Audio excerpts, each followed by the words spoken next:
Hi, I thought I'd share my hack I found from my Hoover SteamVac Spin Scrub. I've seen many videos where guys were taking it apart with the screws right here, and you can break it really easily when you do it.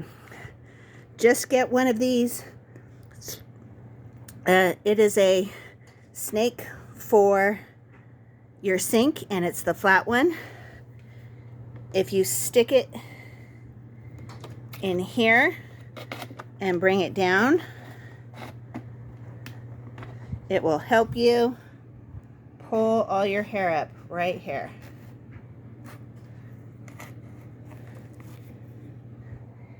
Easy way to clean it. You don't have to tear it apart, just takes a little work. Hope that helps you guys get your Hoover SteamVac working a lot better.